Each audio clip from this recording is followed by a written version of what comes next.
দিল্লিতে শেখ হাসিনার ভার্চুয়াল ভাষণের অনুষ্ঠানে উপস্থাপকের দায়িত্ব পালন করে এখন আলোচনার কেন্দ্রে সাতক্ষীরার তরুণ আবু ওবায়দা অরিন। অভিযোগ উঠেছে, ওই অনুষ্ঠানে বক্তব্য দেওয়ার সময় তিনি জুলাই আন্দোলনকে টেরোরিস্ট বা সন্ত্রাসী হিসেবে উল্লেখ করেন এবং প্রধানমন্ত্রী তারেক রহমানকে নিয়েও আপত্তিকর মন্তব্য করেন।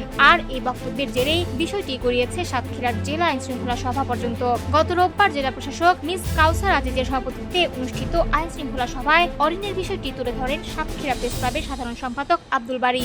সভায় পুলিশ, গোয়েন্দা সংস্থা, রাজনৈতিক নেতা ও সাংবাদিকদের উপস্থিতিতে বিষয়টি নিয়ে আলোচনা হয়।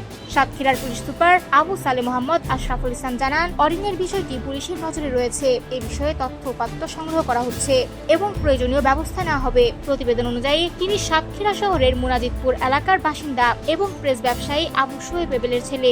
অরিন দীর্ঘদিন ধরে ভারতে পড়াশোনা করছেন। বর্তমানে তিনি দিল্লি বিশ্ববিদ্যালয়ে কম্পিউটার সায়েন্স অ্যান্ড ইঞ্জিনিয়ারিং বিষয়ে পড়ছেন বলেও জানা গেছে।